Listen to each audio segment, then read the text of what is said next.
Hi again, everyone. I'm Ollie Matthews. This is Societal Narcissism. This video is sponsored by contribution from Thomas. Thomas has done a bunch of videos with me in the past. Last one being Narcissist recording enabling the simp. And here's his story. I think I have a follow-up video to the video you did called Narcissism recording enabling the simp. My narcissist father tried to hoover me back in today. He knocked on my door and I answered it without checking to see who it was first. Big mistake. Get a Ring camera or never just open the door. Especially in this day and age. Even if you're even beyond narcissism, it's just dangerous.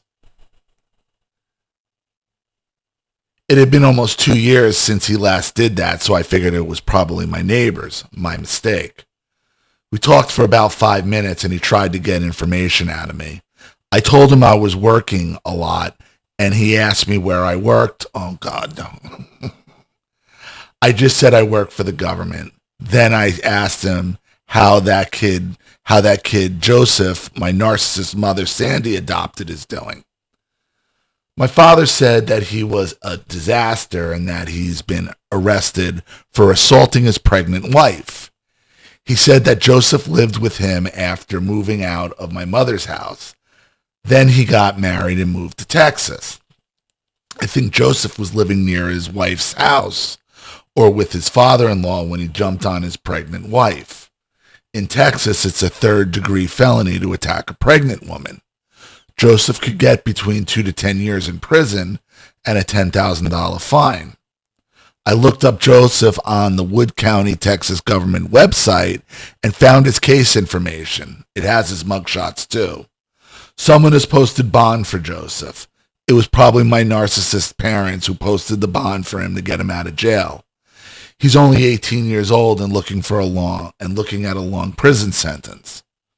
If you recall the previous videos you did for me, my parents screwed up all their kids. My father had 8 kids and was divorced 3 times. His third wife he married adopted me, my brother Time, and my sister Jennifer. They all had one child. They had one child naturally born named Michelle, who was the family golden child. Tim got hooked on crack cocaine around age 20 and went to rehab multiple times until around age 30 to get off drugs. My sister Michelle did have a lot of problems too. But being the golden child, she was able to graduate college and work for my mother at her accounting firm. Jennifer was put on Social Security disability because of her mental disability. She blames her mental disability on not being able to work on her mother, Sandy. Jennifer was raising Joseph with her weird mentally disabled brother. I remember her brother was abusing the child because he threatened him at my mother's house when he was very young. I wanted to kick his ass, but it was an awkward situation. At that family party, I remember him looking at Joseph and saying, "Wait until we get in the car." It was a real fast threat and worried me for his safety. That's some old boomer style threats too. Wait till I get you home, will I get you in the car? Threats of violence. It all messes up kids. It messes up their minds. And then when you follow through with it, you get what you get. You get children who are hypersexual, on drugs and alcohol, and looking just to numb their pain. It was a real fast threat and worried me for his safety. Not too long after the party, social services showed up at Jennifer's apartment and took Joseph away from her. My mother said that Joseph was being treated like a dog by Jennifer and her brother. Who do you think sent social services to Jennifer's house? Had to have been your mother. Because, your mother and father like to collect children, it seems. That may have been projection, seeing how she's treated the kids. Joseph was placed into foster care and my mother decided to adopt him. Of course she did. Of course, that was the whole plan. You said social services showed up to take the kids. Who do you think sent them there? Your mother did. Now, whether it was rightfully or wrongfully, if he was being abused and they actually removed him, then it's rightfully. Sometimes they do the narcissist will do the right thing for the wrong reason, for selfish reasons. Just because the narcissist might do the right thing, it doesn't mean they're doing it to be moral. They're doing it to benefit themselves. There is no such thing as a noble act with a narcissist, ever.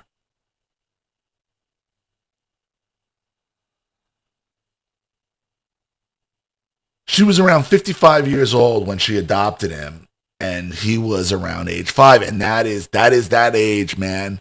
Late 40s, early mid 50s, where they're hitting menopause, and they have this urge to still have collect another child.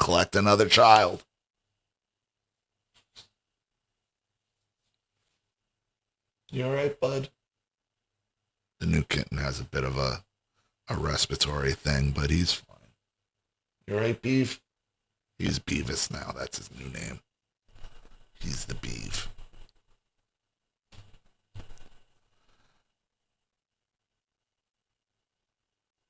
Sandy adopted Joseph as her son and made him call her mom.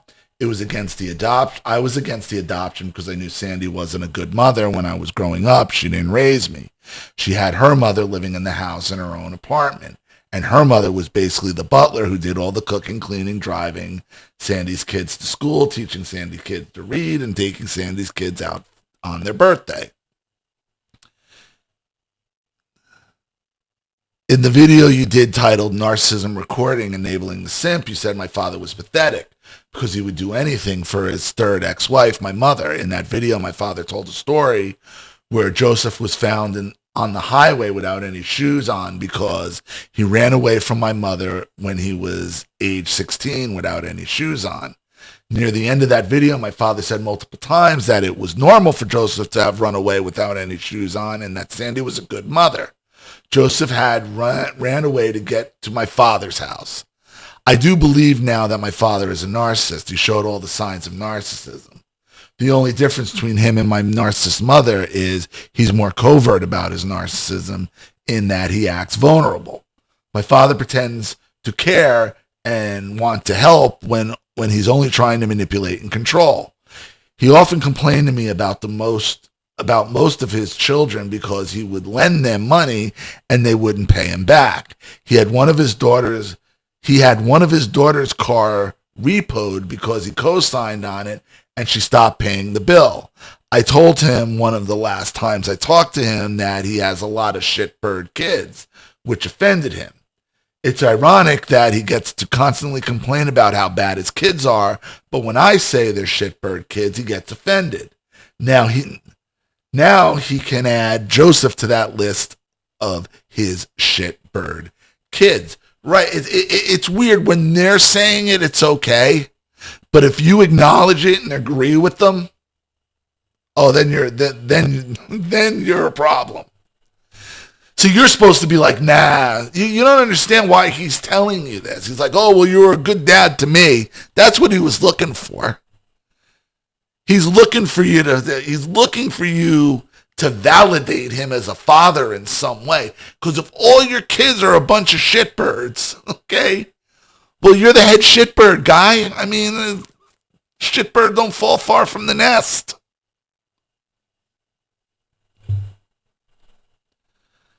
I think it's sad Joseph turned out this way and society has to put up with another person from my narcissistic family causing harm.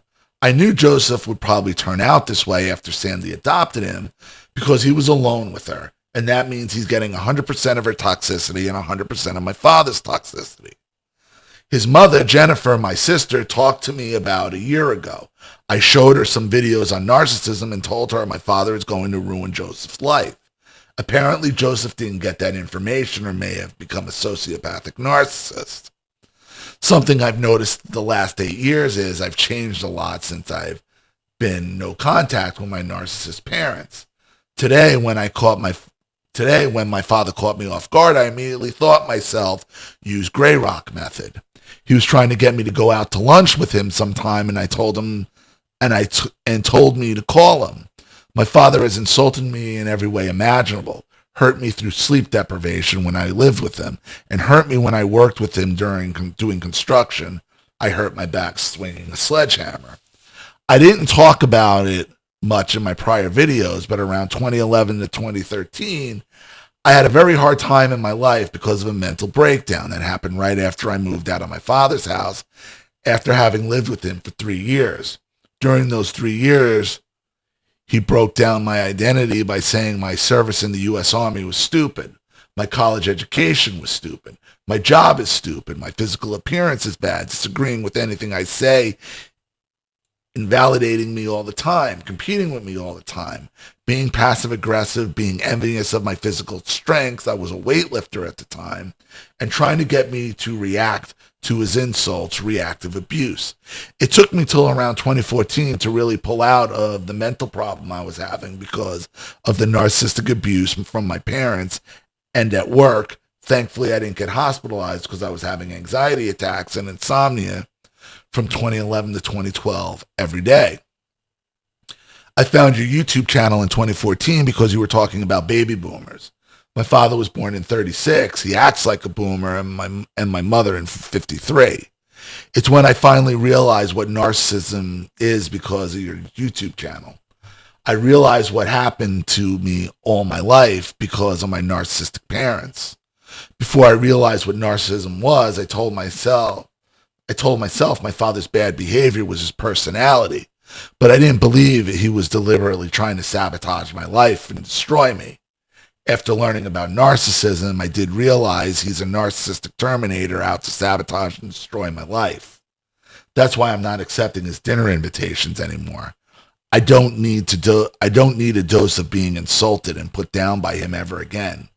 I've got boundaries now, and I love myself enough not to place myself in that situation. If you're interested, you can look up Joseph Records here. If you want to add this to the video request I'll send in, I'll attach the conversation I had with my nephew, Joseph. He claimed he didn't attack his pregnant wife, but was accused of attacking his wife by his father-in-law. I sent this message to Joey. If you want to save yourself, you have to learn about narcissism. I lived with Sandy and Mike too. I wasn't able to be there for you, Joey, but I can help provide some information that can help fix your life. I'm only trying to help. Joey said the whole family misses you and wondering where you have been. I got a felony because of something I never did, and my wife's parents accused me of something that I actually never did. And my wife had testified on my behalf, stating nothing actually did happen. Hey, I miss you all the time, and the only thing about if you left the family because of me. And I want to know I'm your brother, and I've missed you all along. I love you, brother. I don't know why, but after all these years, it hit me today to look up if those narcissistic managers I had when I got into doing security guard work are baby boomers. I did an internet search and found out they all were. It was like I was getting a group beatdown from narcissistic baby boomers from 2008 to 2016. I would go to work and get harassed by narcissistic baby boomer managers, and when I got home, I would get a beatdown by my narcissistic baby boomer parents. I wasn't living at my baby boomer parents' house after 2010, but I kept in contact with them until 2016. The first security guard job I got was at a mall in 2008 with this manager named Larry, and he was born in 1953. He was my manager until he got fired in 2012. I got another security guard job at my local government center in 2013, and my security guard's manager's name is Ronald, born in 1957. In 2017, he drove his car into a tree while on his way to work and got put on medical leave. Rojo hired his son-in-law to be head supervisor over me. His son-in-law's name is Justin. Justin wasn't a nice guy, and I was doing my internet research and found out he has been arrested for DUI, assault, meth possession, and grand theft. Out of the 10 years I worked as a security guard in '08 to 18, I only enjoyed about 2 years. Those 2 years were the years when narcissistic baby boomer managers weren't working at my job anymore. It's like after 7 years I'm not doing security guard work and being away from all these narcissistic baby boomers, I have more clarity on my past. Thanks for all your help. Thanks for your helping me come to this realization about these baby boomers. Thomas. So, and these guys, apparently looked up all these guys got records on them. And, I've done a bunch of videos for you, and I'm glad, because I remember what your first videos were like. You were anxiety ridden kind of mess, and it was very, you couldn't see things for what they were, and after all this time, you're able actually now be there for your stepbrother or half brother.